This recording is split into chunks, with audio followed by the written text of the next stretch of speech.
Hello and welcome back to the Fiction Game. I'm your host, Jack Parkinson, and as always, with me today are Hayden, Miles, Sam.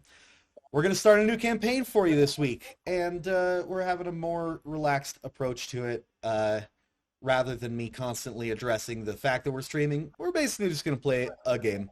It's like Dungeons and Dragons if you're here for the first time. It's going to be a lot of fun. To my players, I want to tell you guys as we hop into this, that a little bit about the gameplay. Just two points.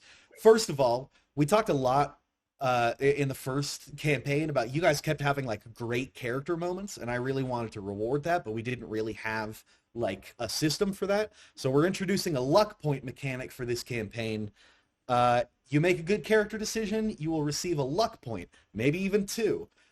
You can spend one to re-roll any roll you don't like, or you can spend it in advance to roll with advantage, meaning roll two and take whichever one's higher. So luck points are great, and I'll give them to you anytime you make a sweet in-character decision, encouraging good roleplay mechanics. Second thing I wanted to address is that this campaign takes place in a much tougher world. The first rule of this world is cruelty, because I kind of wanted to invoke a little bit of like a Game of Thrones vibe. I'll cop to it. I wanted that vibe. So people are going to be dying, people are going to be beheaded, and they're going to be the people you like sometimes. And sometimes it's going to be you. Each player will continuously play a character the whole time, because anytime you die, you'll create a new character. But I cannot guarantee that any of the characters you're playing will make it to the end of this campaign. That said, let's get this setting introduced. We've each I've narrated games in like a prototype of this setting for each of you before, and I just think it's a fun, very recyclable concept. So let me introduce the world for you guys and for our viewers. The exact cause of the event is still a matter of speculation. Baseless theories are commonplace, of course. Conflict of world superpowers, alien visitation, corrupt corporate overreach, ancient biblical evil. Regardless of whatever scientific or theological anomaly caused it, on the 26th of November in the year 2021, every human being in the world shrunk in size to an average of 4 inches tall. For those poor souls who gathered in Eastbrook Mall outside of Denver, Colorado, awaiting the opening of various stores for Black Friday, this catastrophe was only the beginning. It took a matter of days for societal structure as we know it to collapse within the walls of Eastbrook. A matter of weeks for various factions to form themselves around defensible positions and exploitable resources. Now, it has been nearly 5 years since the unexplainable shrinkage of all human life. And Eastbrook Mall is no longer a simple gathering of commercial storefronts. It is now an embattled collection of kingdoms, baronies, fiefdoms, and courts. Constantly at war, raging in a new feudal age. Technology is all but lost to the past. Discussion of the old world is taboo. All that remains is the struggle for power, control, and territory in the tumultuous Brooklands. All that remains are the kingdoms of Eastbrook Mall. So, for this campaign, you three are the royal guards of Duke Belmer, leader of one of the lowland fiefs, which are the smaller storefronts in the lower levels of Eastbrook Mall. You are the finest warriors in the orchard, which is the name of your fief. We will now create your characters from a list of 12 skills. I'll read out a description of the skill, and the first person to claim it gets it for their character. Each person gets 3 skills, which means 3 will be left on the table. You don't get to know the whole list before choosing. I just read it out, and you either claim it or leave it. Ready? Skill number 1, Razoring Knight. A member of the Razoring Order. A group of knights from across the territories who use weapons forged from the razors of Greenwall. Anyone want to take it? Or leaving it on the table? Sweet. Sam. Sam's character is a Razoring Knight. Skill number 2, Well-Liked. You have friends in high places, and some important low places, too. There's hardly anywhere in the Brooklands where you don't have a connection, a friendly face, a person on the inside. Was that you calling it, Sam? Sweet. Razoring Knight and Well-Liked. That's Sam's character so far. He has a third. Why do I have a suspicion that I'm only going to get a quarter of the way through the description of the third skill? Okay, third. Good question. How many skills are we allowed to take? 3, and there are 12 skills. So each of you 3 will get 3, and there will be 3 left on the table if no one claims them. So, yeah. Number 3, coin thrower. Quick with a quarter and deadly with a dime, you are trained in the lethal art of projectile combat, and your weapons of choice are the now manhole-sized discs of old world currency. Anyone claiming? I'll take that one. All right. Hayden's character is coin thrower. Skill number 4, dollface. The great shrinking affected some people differently. For most, the only change was in size, but for a select few, the transformation did something to their skin and face. If you choose this skill, you look less like a shrunk-down person and more like a porcelain doll. Your skin is hard and smooth, rendering you both comically toy-like and, strangely, far harder to detect when standing still. Those afflicted with dollface are not treated kindly by this world, but being ignored has its advantages. Any claims? I'll take that one too. All right. Coin thrower and dollface. I'm shocked. I'm shocked you picked it. Skill number 5, floss bowman. A recent invention by the weaponsmiths at Greenwall. Yep, it's mine. Don't even need it. I'm taking it. I will read the rest of it anyways, but sweet. Miles' character is a floss bowman. Floss bows excel at launching toothpicks, often loaded with deadly oils like fiery cinnamon or icy mint. Be warned, the art of archery does no favors at close range. Skill number 6, oracular sibling. Wait, hold on. Did I miss something? Oh, this is skill number 7. That's why. I'm just confused. I did something dumb. I only made 11 skills. I'm just now real. I think I actually deleted one. That's fine. 2 will be left on the table. Oracular sibling. If you choose this skill, you are a member of the Siblinghood, an order of occultists who study the strange paths and the nature of embiggenment. Very few people in the Brooklands have achieved embiggenment, but they have increased in size by an increment of either 2 or 4 inches. So there are a key few people who are 6 or 8 inches tall instead of 4. Provide any other boosts other than height? I mean, it's proportional to each direction, so it's not that they get like thinner and thinner in some kind of curse. Yeah, but are they like stronger or more dexterous? Or Absolutely, like yeah. They're not more dexterous, but they are strong proportional to their weight. You're all strong proportional to your weight, except working at this scale, you're like a little stronger than you would be just like a quarter is almost the size of a manhole for you, but anyone can throw a quarter in this world, even though no one could throw a manhole in our world, right? That's right. But yeah, I'm sorry. Oracular sibling. They study the strange paths and the nature of embiggenment. You follow the oracular path and occasionally have semi-accurate visions of the future. Any takes? Going once? Twice? Did we already pass like the extra tall person? Oh no, embiggenment isn't an option. The Siblinghood is an order of occultists who study 2 things: the strange paths and the nature of embiggenment. Oh. Yes. But yeah, oracular sibling going once, twice. Yeah, I'll take it. Okay. Hayden can see a little bit of the future. And that's your whole character. Yeah. Coin thrower, dollface, oracular sibling. Fantastic. The next skill, twine runner. A member of a secret organization of spies originating from outside of the Brooklands. Twine runners use string, rope, floss, and thread to move quickly, attack silently, and bind their opponent's limbs. Twine runner. Yeah, I'll take it. Taking it. Sweet. All right. It's a good combo, right? Yeah. Stealth archer, yeah.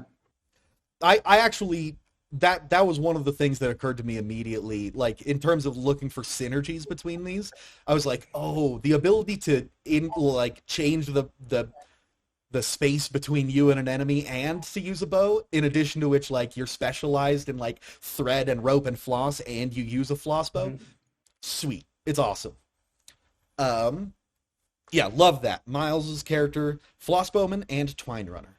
Next skill, Rat Herd. There is no trustier companion than a rat, and you have two expertly trained companions, a courier rat named Itty, and a trained rat mount whom you ride into combat named Biddy. Rat Herd going once, going twice, left on the table. Alchemist. Oils and spices, poisons and potions. With humanity operating at a new scale, much of the old science of medicine is lost and useless. Alchemists are the new students of life and death.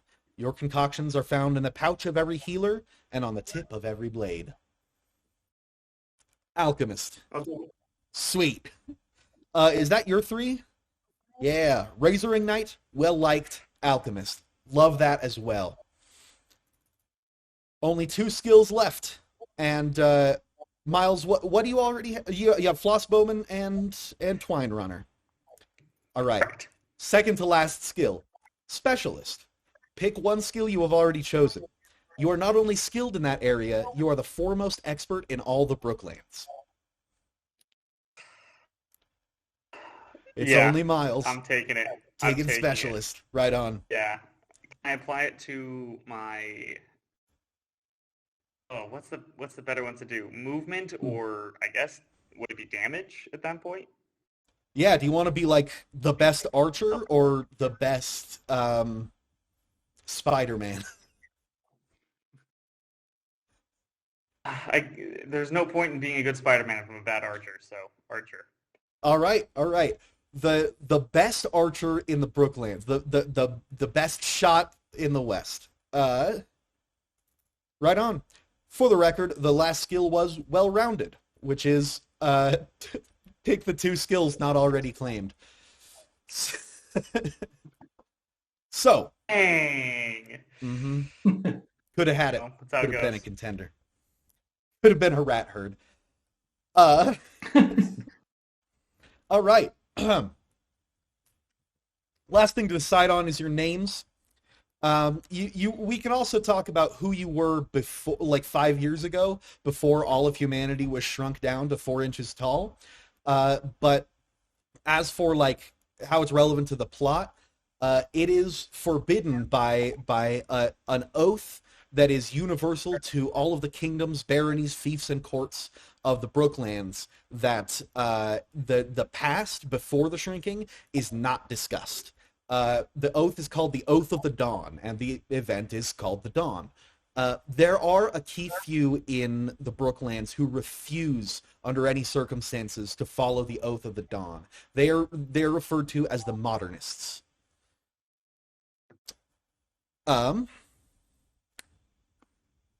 But yeah, if you guys have any ideas about who your character was before the events, feel free to shout them out now. If not, we can wait and decide on that later when it's relevant to the plot. What I will need probably is names.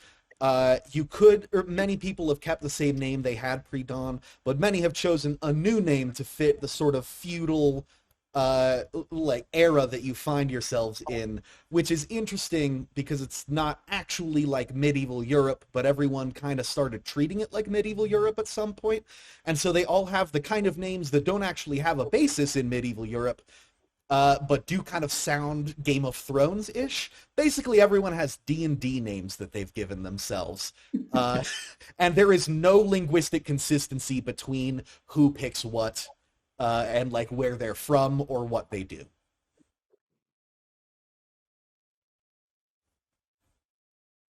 You can also come up with that later. But if anyone has a specific name that they're ready to lock in, or backstory that they're ready to lock in, I realize I'm asking for a lot of improv, but I'm all about that. I want to make you improv. I got one. I'm all ready. right. Sweet. Okay. Name Marcus, I guess.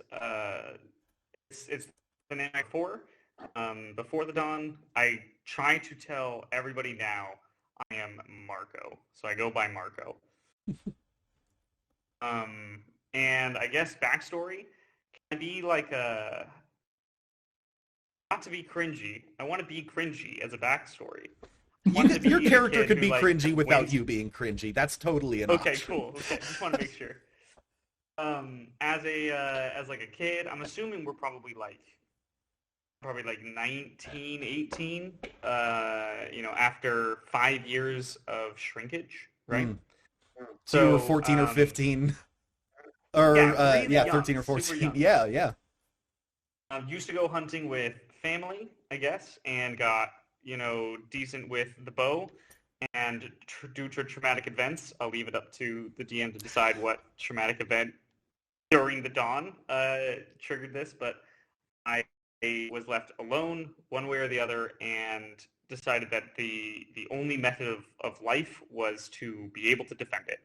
So becoming a true marksman with my floss bow and being able to maneuver to that advantage became an obsession. Right on. A classic kid with no parents backstory for Miles. Yes, sir. Right on. Hayden or Sam, you have any ideas for Marco's companions? Who's going to be joining him?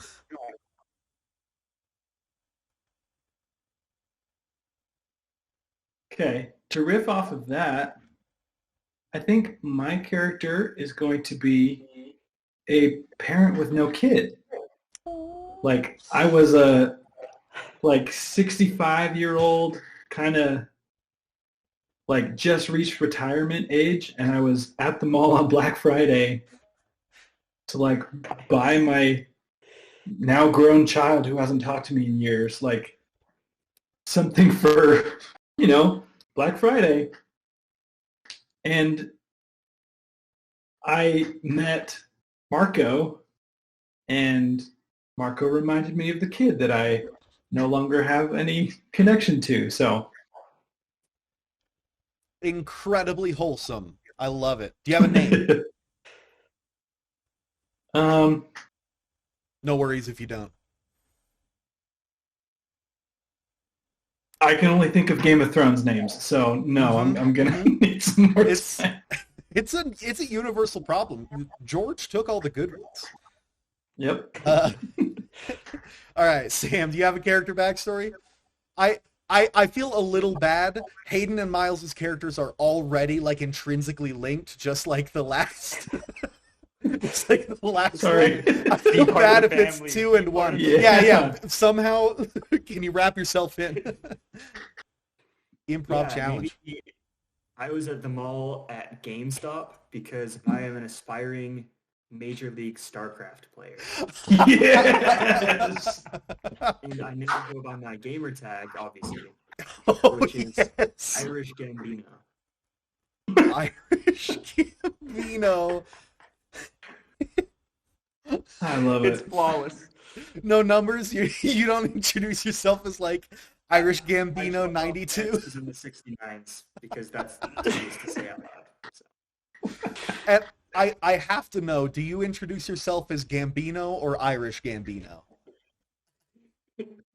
Probably Gambino. The least clunky way to put that in. Fantastic.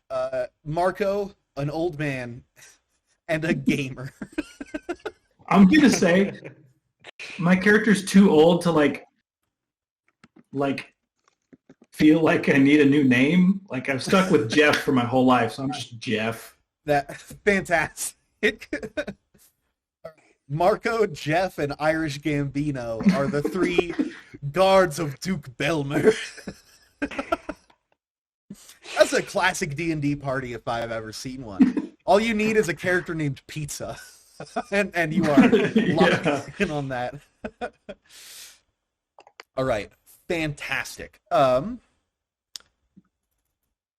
Yeah. You guys, anything else to specify about your characters, or are you ready to jump into the plot, experience a little bit about the world before you really carve your backstory to a fine point? Good? Let's jump in. Right on. It was supposed to be a diplomatic mission. A monthly offering to Messia, the high kingdom to which the orchard swears fealty. There had always been tension between Maesea and Duke Belmer, as there always would be, between great houses showing significant promise and military prowess. But you never could have anticipated King Aliat's betrayal. You were ambushed in the dead of night after you had been sworn into the king's protection. He had given you the traditional gift of honeyed water. Is nothing sacred? Now you each kneel over a head thimble in the main square to be executed like a rat who is too old to give milk. The executioner, whose pauldrons mark her as a razoring knight, sets to the Duke first, as the jeers of the peasantry ring in your ears. Duke Belmer, your leader, your hero, face red with rage, turns his head towards the king's veiled, enormous palanquin. "This is madness," he half shrieks. "Treachery of the highest order. What of the high courts? Surely they will hear of this, and the other great kingdoms will descend upon Maesea like an unstoppable tide. Maesea will be wiped from the Brooklands and divvied up among the other kings like the long-fallen lands of the blooming dale. How can you consign your lands to such ruin?" The king's booming voice speaks back quietly from the oversized 8-carrier palanquin, completely calm. "The high courts will do what they must. A pity you won't live to see it." With a curt nod, the executioner turns away from the palanquin, raises her razoring axe, and with swift and powerful swing, she ends the life of your duke. A wall of sound pounds out from the audience, equal parts jeering and wailing. The executioner, eyes cold behind her black hood, grimly steps forward to your only other companion, Jenna. Tears well up in Jenna's dark brown eyes as she turns away from the knight, not wanting to watch the blade end her life. What cruelty. Jenna is practically a child, and all she did was act as caravan master on the marble road. The executioner raises up her razoring axe once again, but suddenly, a cry of panic rises up from the crowds. Looking up, you see it just before it hits. A huge globule of something gelatinous strikes into the crowd of peasants, killing a handful instantly and throwing a dozen more into the air. You can feel the heat radiating off of this strange substance from where you are. Trebuchet fire? War machines? But what is the substance that they're launching? Another globule hits, this one impacting the corner of the gibbeting platform on which you all kneel. You are all thrown free as the platform's popsicle sticks shatter into splinters. And you smell the substance. Its scent is unmistakable. Pumpkin snickerdoodle.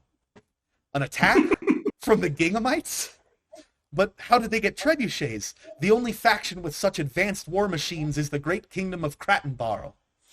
And there is no love lost between the two groups. Dude, honestly, I should have known the store in the front of a Cracker Barrel would have been Not Cracker Barrel. No, this is the noble kingdom of Krattenbarl. Very different. I was half expecting it to be a cat that you were going to name Alduin. Wait, Alduin? Is that the dragon from Skyrim? Yeah. Okay. You're about to be executed. Yeah, I get it. Okay. That's good. That might be better. No. No, this is way better. Trust me. If you would have started the campaign with, "Hey, you're finally awake," I would have. Hey, all three of you, you're finally awake at the same time. Marco, Jeff, and Irish Gambino. You were caught crossing the border, or whatever the Skyrim excuse for you to be executed with no trial without having seen what you did, whatever that was. Anyway, the only faction with such advanced war machines is Krattenbarl, from their alliance with the Architects Guild, one of the lowland fiefs. And there is no love lost between the Gingamites and Krattenbarl. Regardless of the political implications, this unexpected siege is your only time to escape. You have 3 options that you can see from here. First, you could run to the gates along with the warriors of Maesea who are now charging to their front wall. You could charge there and hope that the invading army recognizes your house colors, recognizes that you are not citizens of Maesea whom they are sieging, and hope that they spare your lives because of it. You could run into the streets of Messia and try to disappear into the crowd, then find something to remove your bindings that still have each of your hands tied at the wrists behind your backs. Or, as you see many military, like clad in armor, knights and warriors rushing towards the main gates to defend their homeland, it occurs to you that if you were to find a lord of sufficient rank, which many of the leaders of the military are, he or she could pardon your crimes in exchange for military service. There may be something that you can barter here, especially because Messia was clearly not anticipating this attack. You're not sure how trebuchets got within range of the city walls without the scouts finding it, but clearly they are in dire need of assistance. What are your character's instincts? Do you run to the gates and try to be spared? Do you offer to fight for Messia in exchange for a pardon of your crimes? Or do you run into the streets of Messia with all the citizenry that are running away and try and find somewhere to cut your bonds? Hell no, I'm not helping these Mycenaean dipshits. We're getting out of here, boys. You got a mall in Texas? Is that... I like it. Yeah, as an edgy teenager, I would have tried doing something wacko, but in situations of intense crisis, I'm going to a guardian figure in this case, and if he says to run, I'm out. We're out of here.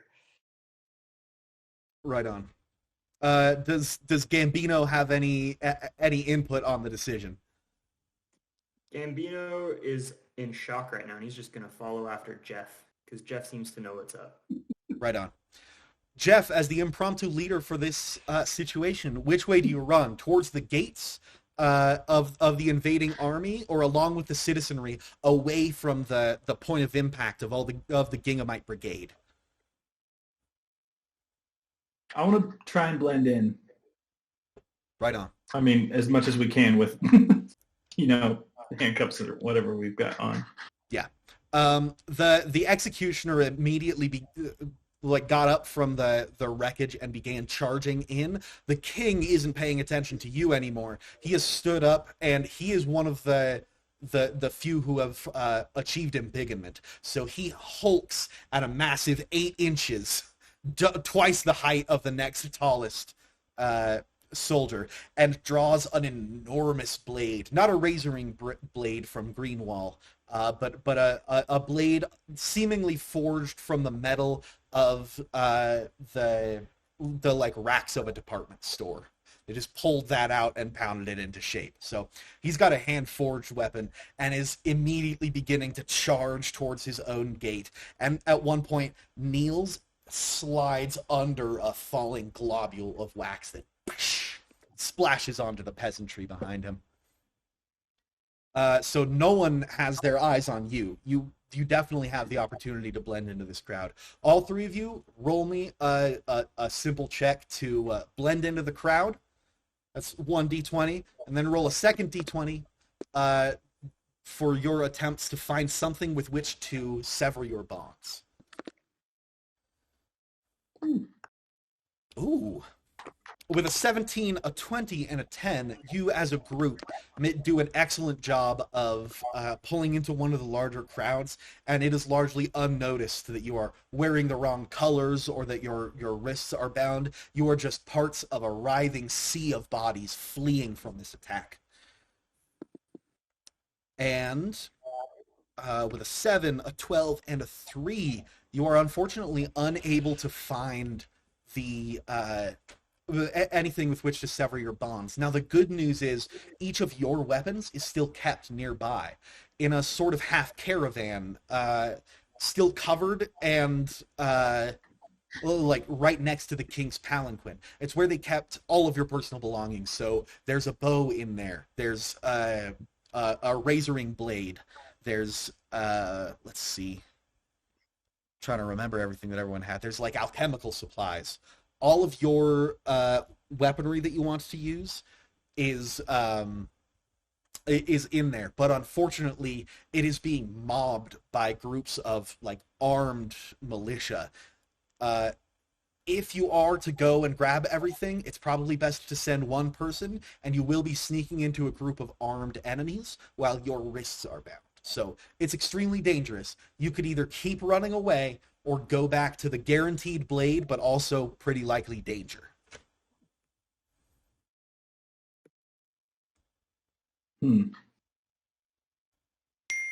Hey, you. No, wait, sorry. Marco, I know your name. Computer kid, I still don't know your name. You're a sneaky fella. What do you think are the odds of you being able to get in there and get our stuff and get back out without being seen?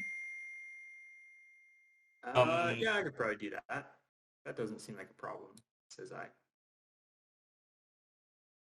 Should I roll Right for on. it? Yes, absolutely. Roll to sneak up to this caravan. This is a very important roll. I'm trying to do a better job of letting you know when there's danger behind a roll and when there's peril. So if there's ever a side on the die on which you will die, I will tell you there's peril involved in the roll. And if there's a side on the die in which like there you might lose something or be harmed, I'll tell you there's danger.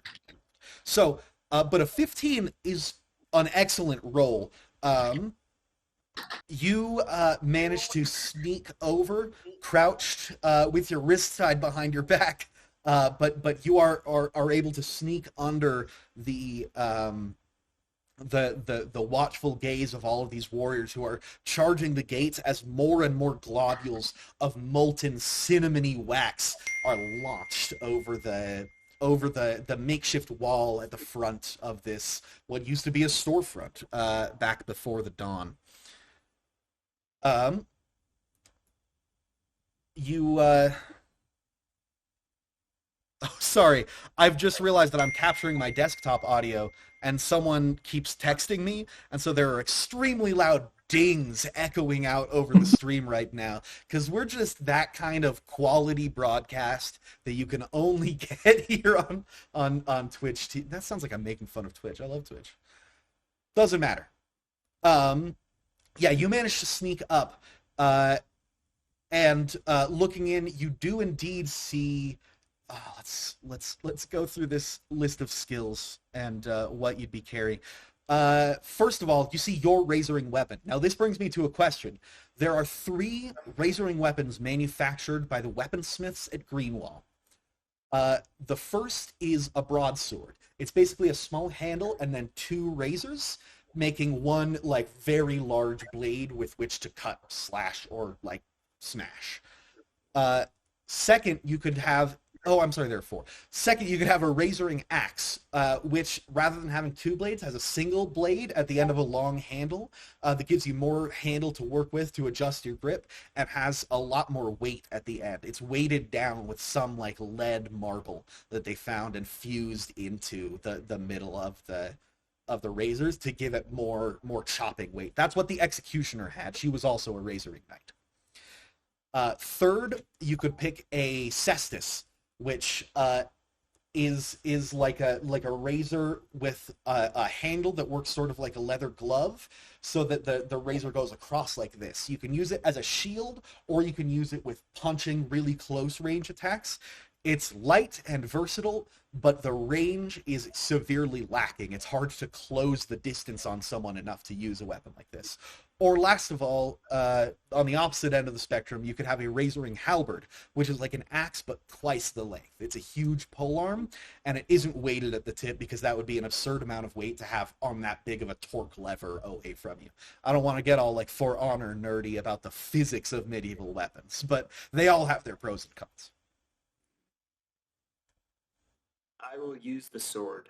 Right on. A classic razoring knight weapon. You see the double razored Greenwall forged weapon lying at the forefront of the sort of stack of goods. There's also not only a handful of like loose change that's carried in one bag, but there's also one of those like accountant penny dispensers that you keep on your belt if you've never had sex.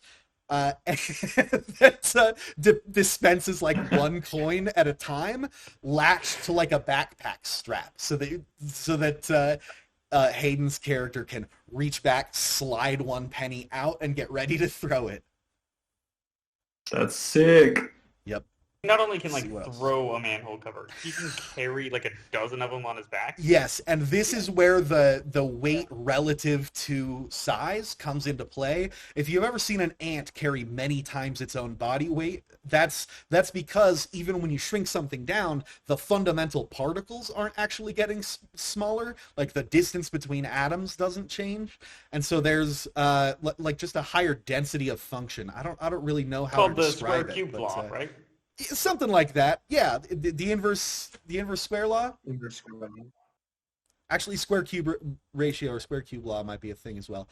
I don't know enough to say on a publicly on a broadcasted Twitch stream where I can be proven wrong. So I'm going to defer to you. That sounds right, Miles. Good job.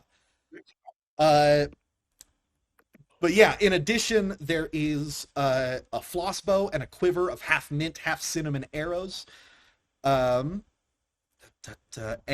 a there's alchemical supplies, and last of all there is one of those floss dispensers that's like a circle that you get it at the dentist's office, and it has very little floss in it because they don't want to give away the whole like brick of floss. They give you the little boy, and it's equipped with a belt slot so that a twine runner can have like floss ready to pull out whenever they need it. That's all the equipment right here. It would be a lot to carry all of it, but you can start grabbing it and sliding it over. It's maybe only, I'm going to say 20 feet, because that's how your brain still interprets the distance. Is like, if I were normal size, this would be 20 feet. That's the ratio of my size to this size.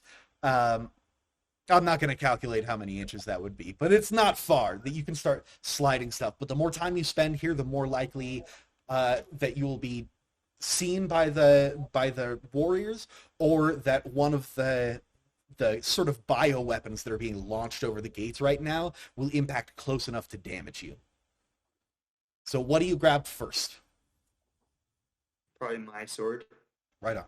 Yeah, you quickly turn around, jump up, like to sit in it so that you can move your wrists around and split the twine like cuffs on your wrists with the razoring edge before you finally pick up your sword and still in its sheath, like patch it around your shoulder. You now have your razoring blade back. It's a pretty hulking weapon. It's nice, but yeah, roll me a check to just a luck check to see if anything terrible happens. A 20. You manage to actually you realize that no one's even close to you, and you take the sort of like patchwork. It still has a tag on it. The cover of this wagon still has a tag on it that tells you it used to be about like 8 square inches of a t-shirt, like a children's t-shirt, because it's still got the little tag. You pull that red fabric off, wrap it around the rest of the stuff, and sling it over your shoulder like a medieval Santa Claus, and book it to your friends, roll it out in front of them, and everyone is able to grab their various equipments and get ready to run. It is at this point that Irish Gambino. Yeah, very nice. It's at this moment that everyone or the military kind of starts to notice you. And while most people who are now running past you weren't present for the execution, so they know that like, or they don't know that you're like being put to death because it was a very unexpected betrayal. They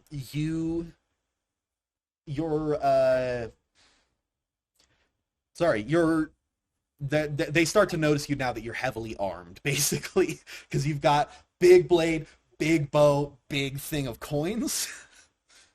Yeah. I'm assuming we also cut our bonds, right? Yes, yeah. Soon as he got there. Snip, snip. So yeah, you guys now have to choose where you're headed. And basically, there are only two options. You can fight through a smaller force now to try and get to the gates, if that's where you're wanting to go now, or you can run away from where the military is going, further into the city. It's you might be pursued, but there are other exits to the Kingdom of Mysia than this. There is the outer gate that leads to the Badlands outside of the Brooklands, or there are several exits, but it looks like most of the citizenry is actually running towards this back gate right now. How about you guys? I think we should just get out of here. Agreed. Fighting is a good idea in the middle of chaos.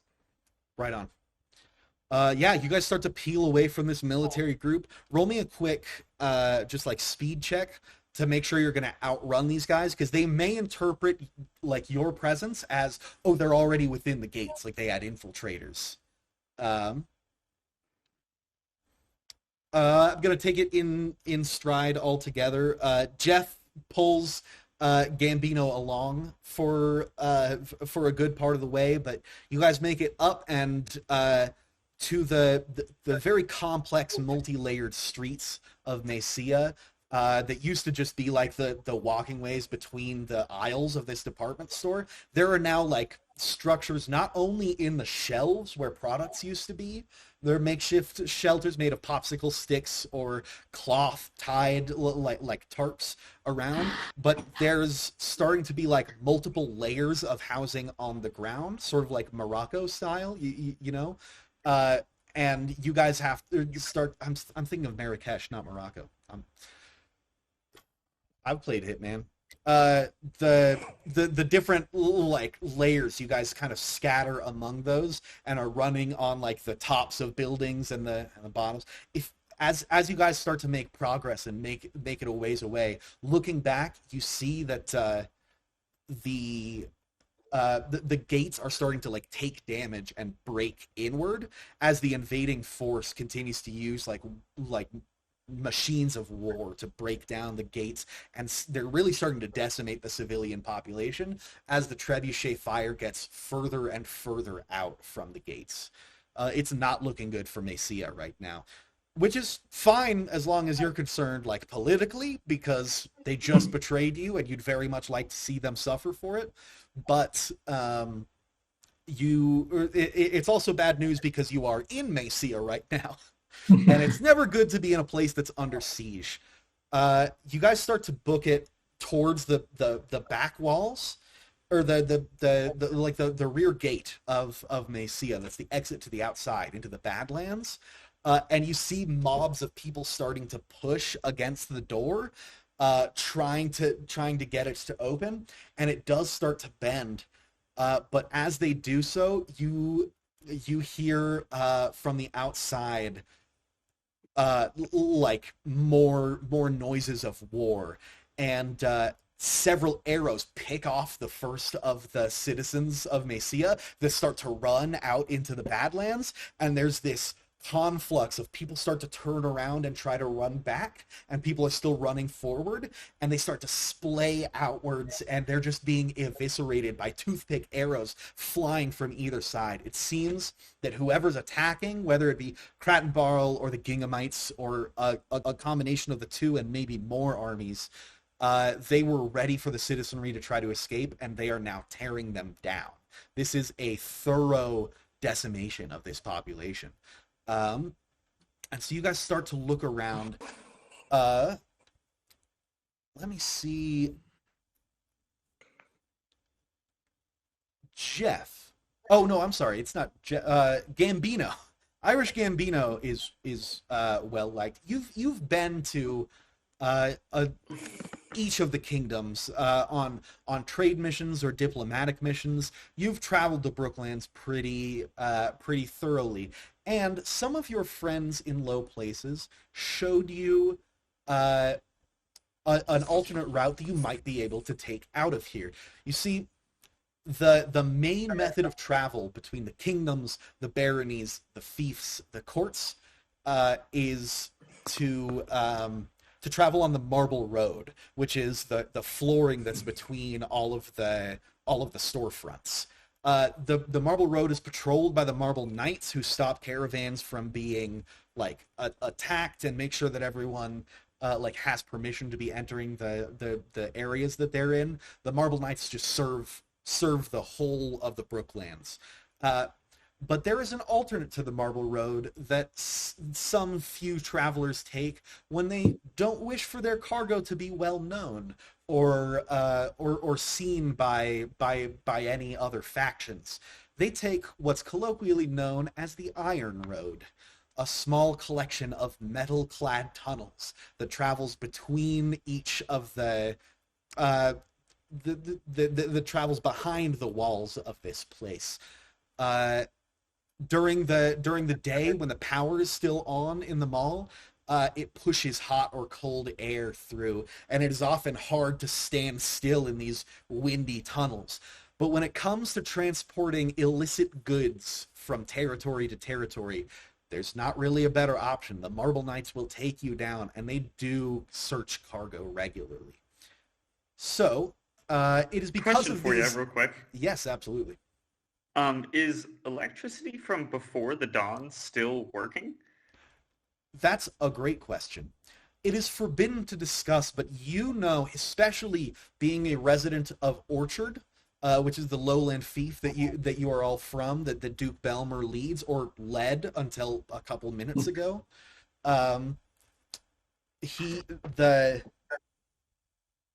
They're basically, from what you understand of the old sciences, there are backup generators that certain buildings had, but not all buildings had. So yes, you still do get power even these 5 years after the event that turns on lights and conditioning and a broadcast system that hasn't been used in a long time. That was supposed to be for emergencies and the like, but it does not charge outlets. So it's just like power and lights and automatic locks in the various areas. So that's how night and day are actually that's how night and day work in the Kingdoms of Eastbrook Mall. Is it goes straight from night to day. It's on now, and it goes straight from day to night. It's just like 12 hours on and 12 hours off because that's when the mall was open. So it's just on a timer. So, Irish Gambino knows the path out of here. It's through the Iron Road, and you do see a key few of the citizenry begin to weave their way towards this area. Clearly not... There's no one shouting like, hey, everyone, come to this illicit trade tunnel that I know about. But there's a not insignificant portion of the population that's beginning to head this way. Irish Gambino leads the group in that direction. You see something on the way that may that may interest you. You see a small carriage that you recognize. The man at the carriage's head, trying to keep his rat mount calm through the tumultuous crowding, is trying to direct his rat towards the back gate, clearly not having seen the carnage that's taking place there yet, being tucked lower than you all are running in the sort of tiers of shelving and housing. It is Lord Arbel of the Victorians, not a hugely important player in the political landscape of the Brooklands right now. But again, Irish Gambino, being well-liked, well-traveled, and well-respected, knows that he is fourth in peerage for the Victorian fief, which means if 3 more people in line die, then he is now the Duke. If you save him, it could mean a politically advantageous connection. Orchard will be all but lost without its fearless leader. You know the man who will be taking Duke Belmer's place. It's his husband. Let's see. Illyrio, now Duke Illyrio, even though he doesn't know it, and that's going to be some tough news to deliver. You But yeah, Lord Arbel of the Victorians might not be the most important, but if you save him, it could mean a politically advantageous connection. And right now, he's definitely going the wrong way. Yeah, we should try and point that out to him. Absolutely. You guys approach him. What's your approach? Do you want to... How do you want to handle this? Do you want a charisma check? And you tell me what the goal is. That's like, this is what I'm trying to convince him of, or do you want to say it word for word, like what you say to Lord Arbel? I can try a word for word, I guess, and I can roll a charisma check too. I don't know what my stats are, but I guess I'm trying to figure out how medieval we should go. It varies from person to person. Lord, I hate to break it to you, but you don't want to go that way. He turns towards you and like does like kind of squints. He says, "You're that boy from the orchard. You're one of Belmer's warriors. What are you part of this attack?" No, we just barely escaped with the skin in our teeth. Can I try Right. and boost his this conversation here and like grab? I'm assuming some sort of harness system for the rat. Can I try to grab the rat and start pulling it towards the direction we were going to be running? Like, start steering him that way. Show urgency at least. Absolutely. You start to do that, and Arbel goes, "Hey, wait! You're stealing my carriage or my rat or something." And he draws his short sword, which is like pounded shaped shelving steel, and he waves it at you guys. He says, "Back, fiends! Guards! Guards!" You're not sure what guards he's calling for. They're obviously going to be defending the city from a siege. And right, indeed, you My start bad. to see Irish people Canadian. are going around like looting, like they're kicking in doors and walls and just taking stuff from like these makeshift popsicle stick shelters. I'm gonna try to. Sorry to break it. Oh, And then say, "My lord, please look around. There's been an attack. We need to get out of here." Basically. we are about the best guards that you are going to get, my good lord, sir. Dude, He Still not. looks around. hip on the lingo. He looks around, kind of nods like, yeah, I guess that's true. And he turns towards you, and he seems to realize something, like something clicks on his eyes. He says, "Of course you're going to the Iron Road. I have some connections in case I need the elixir of Sure you do. Greenwall." Sure you do. The elixir of Greenwall is a purple substance that most alchemists recommend you don't consume too much of. It's fizzy, and it actually pops like violently because of the scale that you're at. That carbonation fizz is like cacophonous. But people do buy it from the thimbleful from traveling barrels. Technically, you're allowed to transport it on the Marble Road. But the taxation on an item like that is incredibly heavy from the Marble Order, and so it makes sense that he has connections to get him the elixir of Greenwall that would travel through the Iron Road. And so, realizing your goal, he says, "Very good. Thank you for bringing me to my senses. Here," and he like slides open the carriage door.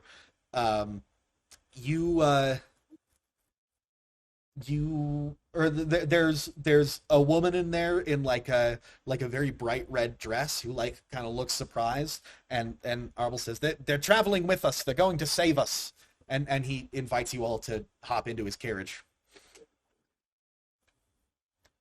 Right on. Do you guys We hop in. you guys Yeah. hop in? Yeah, I want to make sure. I don't want to. Yeah. So you guys get in. It's a very smooth ride because it's a well-trained rat mount, and the wheels are not of standard workman's quality. They are straight from the Architects Guild. So they're on like a greased axle with rubber rubber wheels with grips on them that spin around. And indeed, you see the bottom of the carriage is completely created by the Architects Guild. The signature sort of squarish, or like flat-topped domes come up from the surface of the bottom that's clicked onto these wheels. The rat mount finally starts to listen, and Lord Arbel urges it onward and brings you guys away from the main flooding of panicked peasants going here and there, and toward a small rectangle in the side of the wall that has indeed been like rotated out to allow for passage in. There is a shady looking man in like a mask that covers all but his eyes, who even is wearing black gloves, who is gesturing to each person who enters, and they are each handing over what appears to be a fee for entry to the Iron Road. There isn't a lot that you all have to give. You are not flush with cash for the for Macia. You have I'm gonna say Jeff has a handful of the small plastic tokens that are used as currency in the Architects Guild, and a handful of the small computer chips, little like green little electronic components that are most often used as currency in the orchard. But you as you guys approach, do you... Oh, he just realized it. Yes. Yeah. Yes. Yeah, that's pretty good. The guy gesturing people over, do you guys get like money ready to hand over to this guy? No. Jeff looks expectantly at the Baron Duke, whatever. Yeah, Lord Arbel. We're traveling with. Yep. The Lord Arbel kind of frantically looks back, and he pulls a single Macian coin out of his bag. Visiting nobility, which included you guys until you were betrayed, typically aren't expected to pay for anything. Everything that they need is just provided during their stay by royal servants. And so he didn't bring anything to like secure goods from the peasantry. He kind of just expected to get a gratis stay while he was here. But he has the single like dollar basically, and he just zips the curtain shut before you guys get there, and pulling up, he pulls up the rat, parks next to the guy like a drive-through, and says, "It's just me, thanks." And he gives him the one coin, and the guy takes it and uses the coin to just like open the curtain and looks back at just like the four of you. And realizing it's the four of you, it occurs to you Jenna was left behind. You're not sure what happened to her. Oh, wait. Shoot. All right, boys. Are we going hot and loud, or are we gonna do this strategically?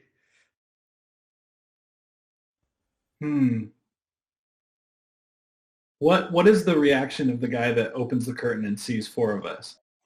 You can only see his eyes, but you see something that you've seen many times before. It's the look of someone clicking into a mentality, just like locking themselves in. That's like, oh, I have to do violence now. He's getting ready to attack. But you do see some hesitation in his eyes when he sees the glinting edge of Irish Gambino's razoring blade. Can I ready my bow? Absolutely. You can't do anything with it from this range. I mean, you can, like you could, but it really is like playing Widowmaker 4 feet from someone. It's not a great chance that you have here. But yes, you can get it ready because you also have a great capability to put distance between yourself and others. So yes, you can get the bow. Money for that. Surely we can come to some arrangement. And I'll like close the curtain again. Yeah. The guy looks back and forth between you and Arbel, and he does like pull down pull down his mask so it's over his chin, but it's still over here, which now looks like a very silly cap and scarf. And he says,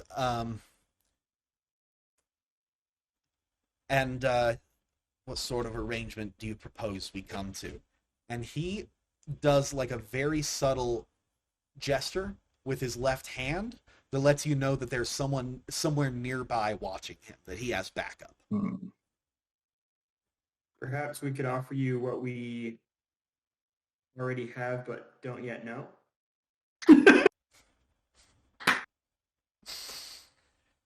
The lure of surprise. The guy looks around suspiciously and like rubs his chin. Apparently he was giving thought to, is anyone going to be upset with me if I break the Oath of the Dawn a little bit? And he goes, great show. Great show. I'm not going to do that, but great show.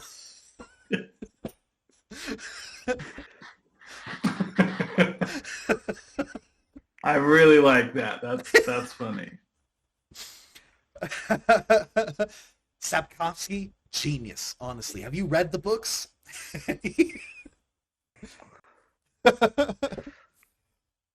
But seriously, though, I will need something from you.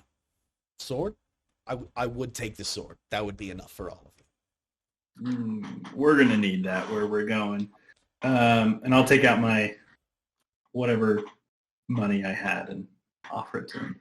Okay, he looks down at it, says, what am I supposed to do with this? The Alchemist Guild won't deal with the likes of me. Well, to be fair, what are you going to do with all this Mycenaean money that you've been getting when the city is just kind of not going to be here tomorrow? Frankly, you can, I mean, this now, possibly die or continue to stand here and collect payment. I can only see this as a win-win for us to get in and for you to continue to be paid. He cocks his head immediately at the threat and like takes a half step towards you and like kind of puffs out his chest. Like he's not ready to let someone threaten him in front of people. And his eyes flicker very briefly up to somewhere above and behind you. And he says, I like my odds. I'm gonna let the other two guide this guide this encounter here. Perhaps we could offer this carriage in payment. Duke Arbel goes, or I'm sorry, Lord Arbel goes, what? And the guy goes, yeah, that sounds acceptable. And he just grabs the reins from Lord Arbel, who goes, oh. And the guy gestures like, move it along. And Arbel, like... Does that mean we keep the rat? Nope. He's keeping the rat. He has you guys all step off of it, and you guys walk into the Iron Road as the sounds of chaos and burning grow behind you. It's a very dangerous thing to start a fire in the Brooklands. Just 2 years ago, a tragic fire burned down the lands of Bloomingdale that had been divided between multiple kingdoms and decimated the population. And because it only takes like an hour or so for a fire to spread the whole way across a mall. And long ago, the emergency like sprinklers simply ran out of water. But yeah, so war crimes are being committed directly behind you, but you guys escape safely into the Iron Road to live another day. You travel what is the equivalent of miles with Arbel in relative darkness, only lit occasionally by someone brave enough to hold up a lighter or a single-use match, which are in extremely short supply these days. And the flames have a tendency to flare up from the cool air that is coursing through these like metal-clad tunnels. You guys travel for a while. Actually, soon you hear a sort of revving sound, and you are passed by a contraption that could only have originated at the alchemist or at the architects guild. Indeed, it's made of the iconic bricks of their designs. And it travels on two pairs of rubber wheels and has a small motor in the back. You're not sure what it runs on because the it's very hard to charge anything or to get like voltage right at this point, but its electric hum flies by you, not going that fast, the equivalent of like 5 miles an hour or so, and someone is standing on top of it handing out small torches charged by the old magics that are basically they've got this little dome right here and then two metal wires coming out of it, and they're handing out those and these very small metal discs that if you press one of the wires coming out of this little thing to one side and one to the other side, it lights it up, but you also don't want to be holding the metal when that happens. It's a very tricky contraption to use, but they basically have like a leather or not true leather, but like a reused salvaged cloth strap around it so that you can hold it by that and click it when you want to light it up. They're handing it to like every 50th person or so that this whole string of people can remain lit. You're not sure if they just go around with this many like electrical torches, or if they were like planning to trade, or if they were somehow a part of this but like felt bad for the people escaping. That doesn't seem likely. But either way, the Architects Guild, capable of anything as always, helps the poor refugees escaping through these illicit trade tunnels to light their passage. It's good that they're doing this, but it's also dangerous because if a motorized like vehicle of the Architects Guild moved into this passage, it's likely that it was seen either by Messiah, who may want to punish those fleeing from the lands, or by the invading army, who may want fewer survivors. You guys pick up the pace, and indeed this whole row of like people all with these electrical torches kind of start to feel panicked by this news and start to jog further and further on. Some even take small exits to little off-roads that those who are experienced traveling the Iron Road know will only deposit at the top of like a fief or a barony, and be a dead drop down from there, and not the ones that you know from experience go to floor level exits. Traveling down or traveling outwards though, you guys make good time and eventually the people start to thin out as they take the different sort of freeway exits that go to the various places where they want to leave. It sounds like news of this event will be spreading. And by this event, I mean the siege, not necessarily your public execution, because that, while brutal, was seen by a relatively small amount of peasantry. Where the siege is the headliner today. But yeah, people start to turn out from all of these places, and you guys have two options. You can either take a floor level exit to get onto the Marble Road, which is patrolled by the Marble Order, which is neutral in all political like conflicts and doesn't you guys will be safe on the Marble Road. If you run into any Marble Knights, they will accompany you from where you are to where you're going. But if there are armies traveling along the road, individual knights aren't going to stop them, and so they don't try.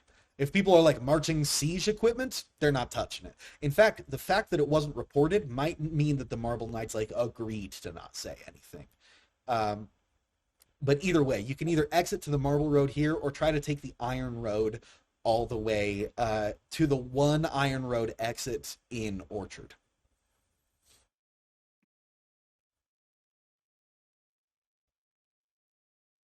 Would like Irish Gambino know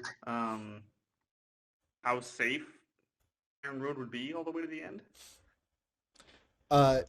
Yeah, from your experience, Gambino, there you are more likely to be mugged or like attacked by bandits and highwaymen in the Iron Road.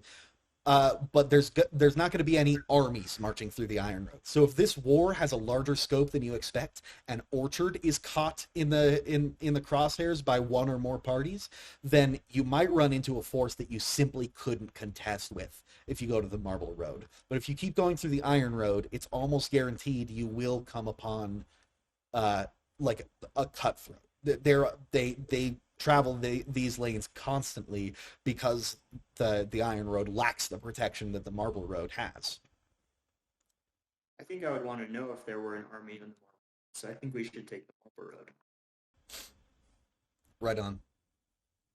Yeah, you guys take the exit toward the Marble Road.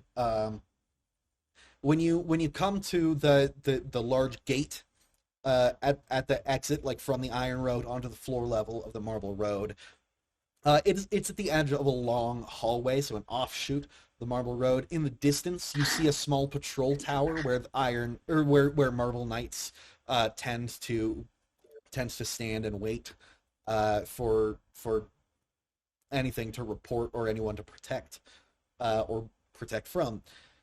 But it's some ways away. There's no one at this gate, so you guys are able to simply push it open. It is one of many that has had 2 screws removed so that it flips open just enough to allow passage of individuals, chariots, or apparently the occasional Architects Guild vehicle.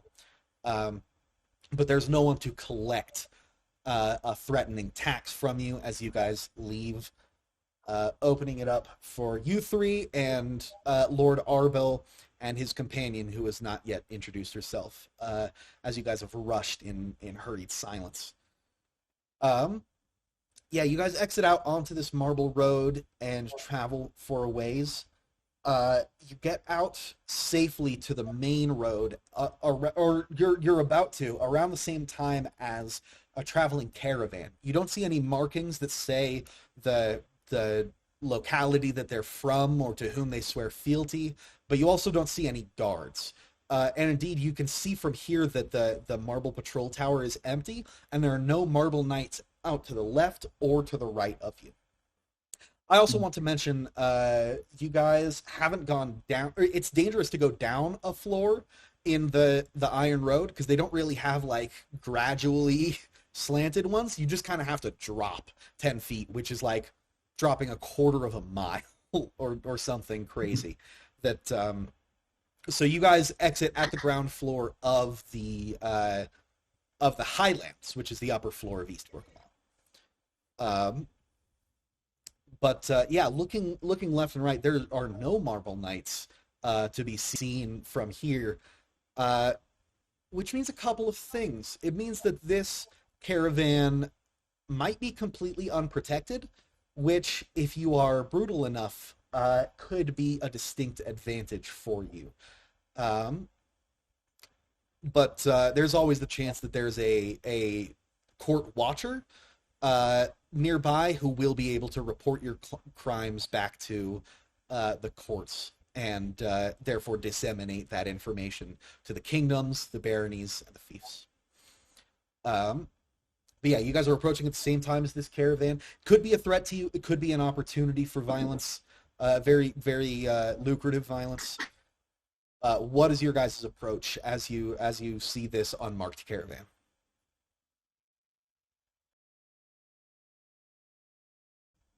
What's our alignment in this game? Decide that. Jeff's first thought is how long does Lord Arbel want to stick with us? Is he coming all the way to Orchard, or is he trying to... If he's going home, then the Victorians are also a lowland fief that is actually adjacent to Orchard. You guys are neighbors. Okay. In the past, the ruling class of the Victorians and the ruling class of the Orchard have not gotten along well, for a couple of reasons. First of all, your Duke, who died just recently, has been the Duke of the Orchard for almost the entire existence of like the Orchard as a separate fief. Um, he there's a reason you all follow him. He has a uniquely egalitarian approach where people in the Orchard are granted noble titles not like based on like a ranking system or to separate one class from another. You're actually not allowed to travel between uh, kingdoms, baronies, and fiefdoms unless you are nobility, and only a certain portion is allowed to be nobility based on the treatises put out by the high courts, which sort of enforce the laws internationally or like across all the territories. So to prevent this from stopping anyone from traveling, uh, Duke Belmer actually keeps a number of noble titles and appoints them to anyone who needs to travel so that everyone essentially has the right of travel, creating a very egalitarian loophole to the class-based system. In addition, the Duke found a very influential person in the history of the Orchard. High Architect Prior was studied in the old magics before the dawn. He was an electrical engineer, and he has figured out a way to recharge devices and to achieve certain voltages and to generate electricity without using the outlets. So at the Orchard, you guys actually have the only working power plant in all of the territories. It's tenuous how people feel about this, because it sounds like breaking the Oath of the Dawn. But it's been acknowledged by the high courts that having artifacts from the old world isn't a violation of the Oath of the Dawn. Only talking about the old world is a violation of the Oath of the Dawn. So through this sort of tenuous loophole, Orchard has Orchard created this place where you can basically provide electricity by lifting and putting back down extremely heavy objects and like running along basically a treadmill that like uses kinetic energy to recharge it. Basically, you guys have a gym that charges electrical apparatus, and Orchard's main export through which they acquire the resources that they use to like buy food and like necessary resources and get them back to the Orchard. Their main export is charged batteries that they sell exclusively to the Architects Guild, which are used to modify equipment by making it like electrically charged equipment, or to charge various devices that are then designed by the Architects Guild, or occasionally the Scholars Guild, which is one. I should also mention the guilds are each their own territories as well, operating out of one specific storefront.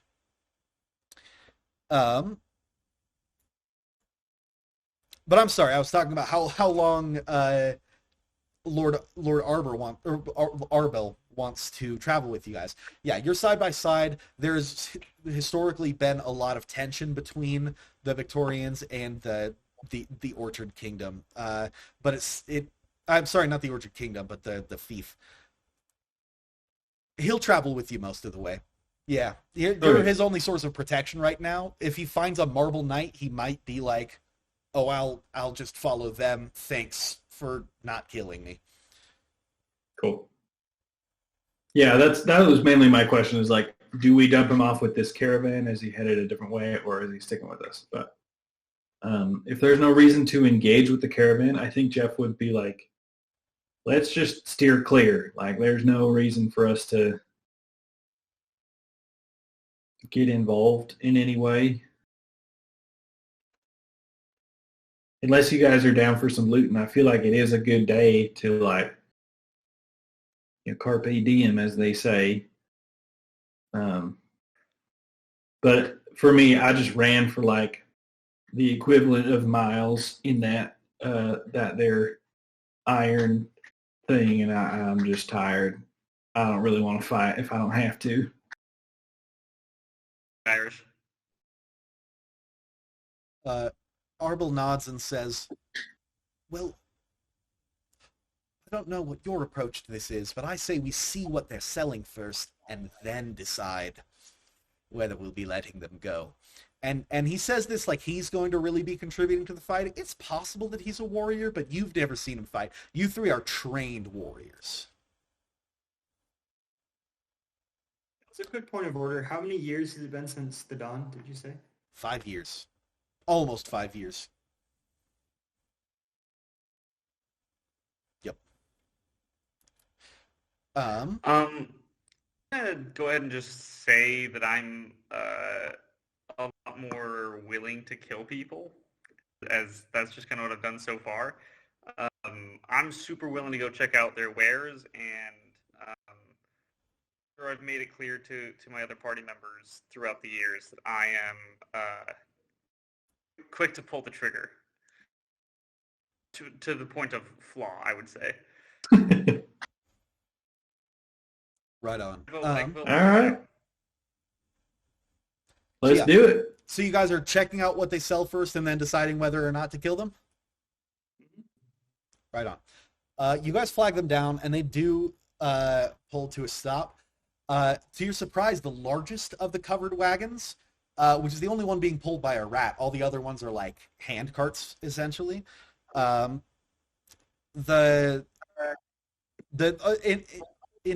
fact, all of the smaller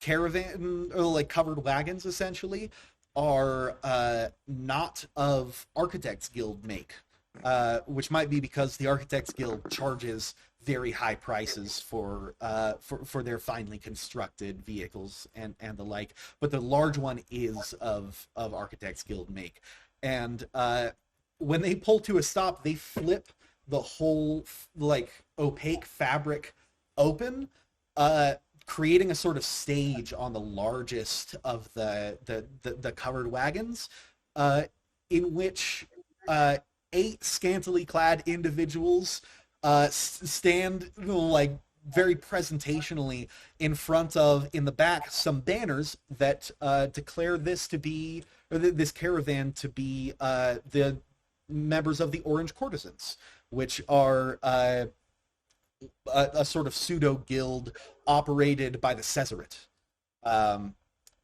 Technically, they're not supposed to. Like, no one knows that they're operated by the Caesarate, but it's sort of one of those poorly hidden secrets that they are in fact basically spy prostitutes.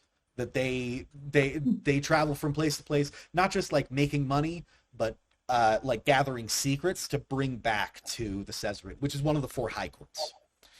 They are the most punitive. Like they follow investigations really aggressively, and it's said that no one man has ever fully hid himself from the Caesarate.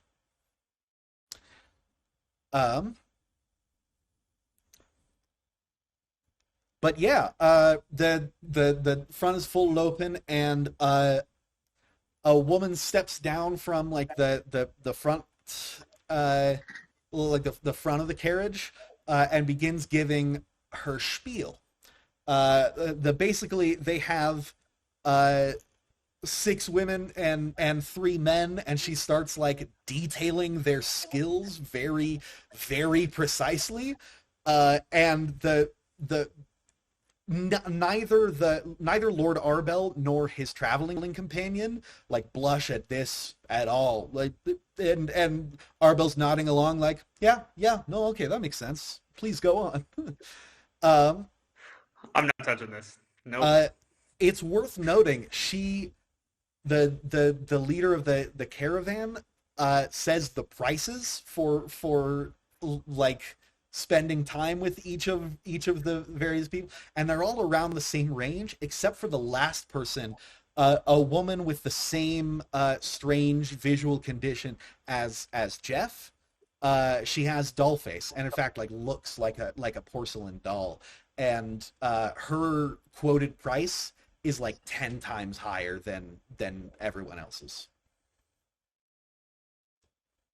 The woman in charge sort of has this auctioneer spiel where she just like keeps a steady flow of words coming out, maybe to like coax people into being more interested, or she just wants it to be an energetic pitch. But eventually she kind of like peters out as she's like, well, no one's interested, or at least while they're in a group, they're going to pretend they're not interested. And she does like slow down and just start to talk about like current events. Basically, she just slows it down to like small talk and networking at this point. But she does, before she completely stops her like constant word peddling, she does turn toward Jeff and says, do you have a job? Yeah, I do. Do I look like I don't have a job? You look like you could be paid better.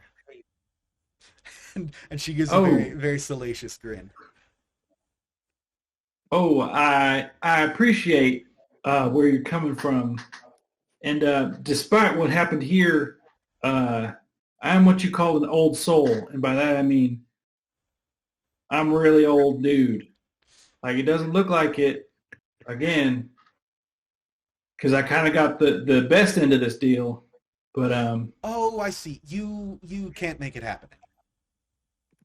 I mean, shit.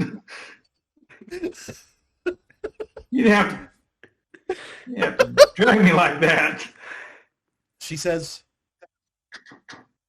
no one's tongue stays flaccid. There's a lot that you could do for us. I like my job how I currently. Hey, if I'm that okay. changes, I think I'm a little come see a little us at too the old to Cesar. change, hon. And she snaps, and they fold back up the caravans and get on their way again. It's one of those awkward I wish we situations where didn't you check. guys are going the same way as they are, and it's not a significantly different pace. So you guys travel together for a while. Before long, you come upon... So how about that siege, huh? Wait, siege? Y'all hear What? about that? The leader of the caravan whips around from like, do you mean a recent siege? There was an attack? Siege on my heart. Guys, help me out. I think I just put my foot like straight up in my mouth, and I'm not that flexible anymore. So I need some help getting out of this situation.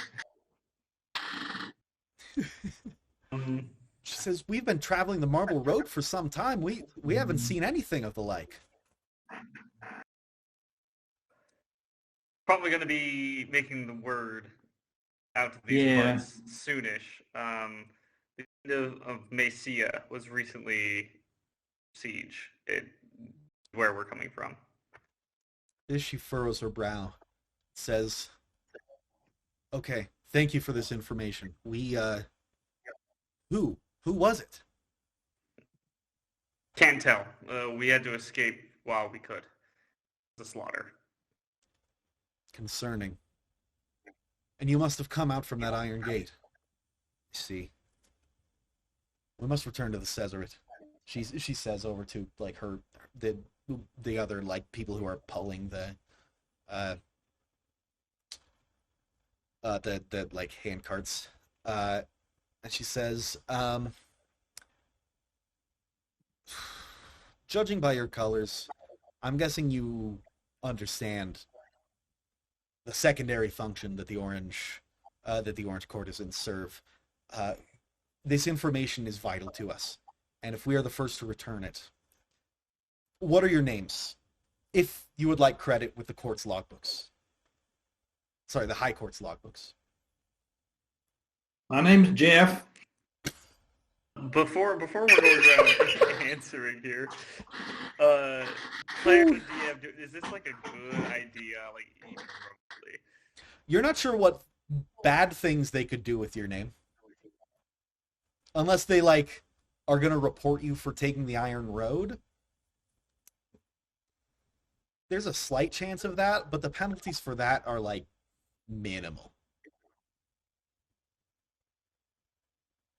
Can we let them know it's like the guards of the people that we were in servitude for? Yeah, absolutely. Just say that you serve Duke Belmer. Or should we say Many names, but served? That would tell them a second piece of information. Yeah. I don't want you all to tell everybody this, because we should probably tell our own people this before word gets out. But right before the siege, literal off with his head with the old Duke. Yeah, they're mean over there. Kind of deserve what they got. That's terrible of me to say. I'm so sorry. Does Jeff cross himself? Everyone looks a little bit uncomfortable at this slight acknowledgement of the old world. They'll kind of, and Lord Arba looks away and it's like, oh no, I came up with this one. Sure. Lord Arbel's companion says, clearly going into assist the recovery mode. Just sure, in worship of all the gods. If it was just one, it would just be the one. So north, south, east, and west. One of the handcart pulling guys, but everyone just kind of I'm gonna follow up. clears their throat and moves past it. Yes, the four winds. Yeah. I'll look around and be like, there's still north, south, east, and west, right? That's not one of those things we don't talk about no more. I still don't know why the hell we do. The caravan master looks a little too serious. Looks a little amused and says, "Yes, I'm from North Coldham. We still use north east, southwest. Sorry, I'm sorry with the whole oath thing. Yeah, northeast, southwest. That's still a thing. Clearly still a thing. Sweet. Good. Cardinal directions are useful. Are there still compasses on our scale? Oh, yeah. Fair enough. Sweet. And also there's enormous lit maps of the mall all over the place, and they actually have the northeast, southwest on them. So yeah, you guys travel for a while past the flock, past the arid pennylands, past Vindication, and even past the Gingamite, the Gingamite barony, until you eventually come to the ramped stairs that lead down from the highlands to the lowlands. And it is at that point that you part ways with the Orange Courtesans, who head towards a distant now dark sign over a big ring of restaurant storefronts that is now the location of the High Courts. So yeah, you guys and Lord Arbel start making your way down the sort of plank covered now ramped up stairs. It is treacherous work to work your way down the kind of smooth diagonal surface, but using you're kind of climbing sideways down. After a long ways you guys travel, it is when you get about halfway down that you start to realize how late it's getting. There are no windows near you, but your intrinsic sense of you've spent 5 years now, 8 hours lights on, 8 hours lights off, and you're starting to get the feeling, yeah, it's only 15-30 minutes before nighttime starts instantaneously. And you might have to choose a place to camp. Curiously, you still haven't seen a single marble knight. patrolling the ways, which is concerning in and of itself. You're not sure what great power could possibly conspire to kill the Marble Knights, but you couldn't see how it could possibly benefit anyone, considering the well, like it would hinder trade and all of that. It seems like it would be a bad idea, but you haven't seen a single knight, and normally you would have seen 4 or 5 by now on their regular patrols.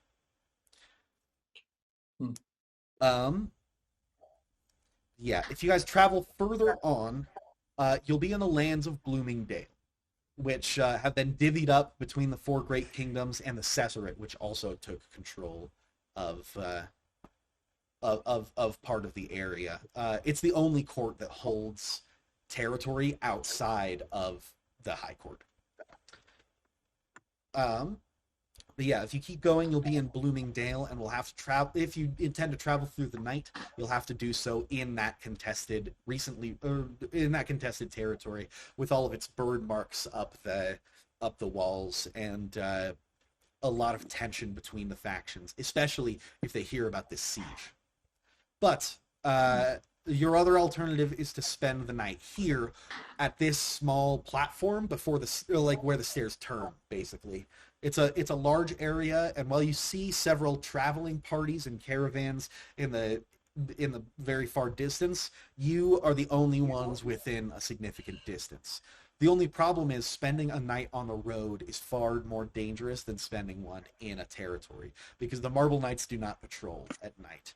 And especially considering they haven't been patrolling for a while during the day, you're not sure what kind of banditry or further armies you might encounter. So do you spend the night on the stairs, or do you travel through the night through the lands of Bloomingdale?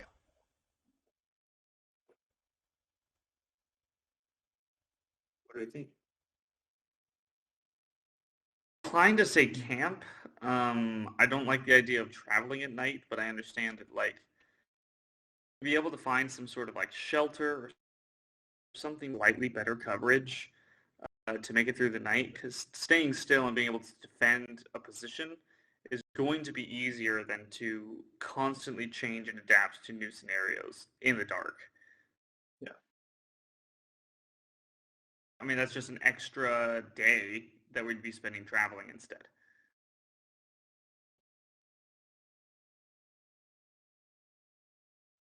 Yeah, I agree. Let's try and find a place to rest for the night, and then I'll take the first shift, and I'll stay up, make sure nobody sneaks up on us. Right on. Second shift. Sweet. Yeah, you guys settle down for the night. Lord Arbil kind of flips his cloak up and starts using it as a pillow. Yeah, your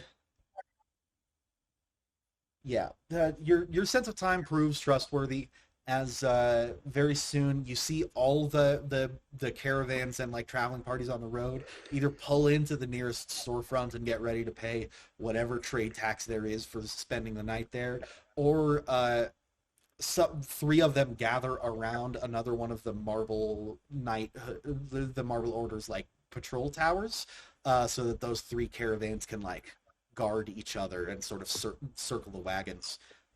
You guys settle down on top of this place, and Jeff, as you look around in the last moments of light, you don't see anyone that close to you, but you start to hear something very close by. There's a sort of rattling and a clacking, and you realize that it sounds like it's coming from below you. Now you're on a platform, going down, and so they would have to be on the underside of this staircase or in the walls. Something is making noise near you, but before you have the time in the light to examine it, the lights go out and it's nighttime. The first moments of nighttime are the most dangerous because no one's eyes have adjusted yet. And disturbingly, you hear a flapping from under you. It's very possible that a bird or even a bat has entered the lands of the lands of Eastbrook. But I think that nighttime is where we're gonna call it for this stream, because we're getting Cool. close to our upper end. Thanks for joining us, chat.